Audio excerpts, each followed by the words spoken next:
প্রথমত যেটা হয় সেটা হলো বিপরীত লিঙ্গের প্রতি আগ্রহ জন্মায়।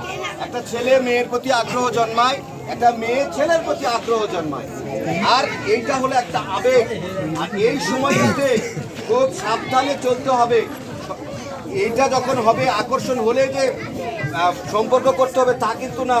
যদি তোমরা এই বয়সে এরকম সম্পর্ক করে ফেলো তাহলে দেখা যাবে যে তোমরা স্কুল পার হতে পারবা না, কলেজ পার হতে পারবা না। তাই এই সময়টাকে সাবধানে এগোতে হবে এবং এইরকম সমস্যার সম্মুখীন হলে বাবা মাকে জানাতে হবে, বাবা মার সঙ্গে পরামর্শ নিতে হবে। বুঝতে পেরেছো? আর এই সময় কি করণীয়? করণীয় হচ্ছে পরিষ্কার পরিচ্ছন্ন থাকতে হবে, পুষ্টিকর খাবার খেতে হবে। বোঝা গেছে? এই সময় কি করতে হবে? পুষ্টিকর খাবার খেতে হবে। আর কি করতে হবে? পরিষ্কার করতে হবে। কথাটা মনে থাকবে?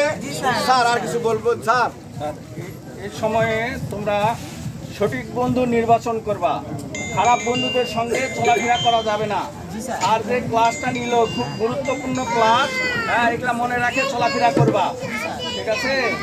আর খেলাধুলা করবা, হ্যাঁ, খেলাধুলা করলে মন মানসিকতা সব দিক দিয়ে ভালো থাকবে, ঠিক আছে?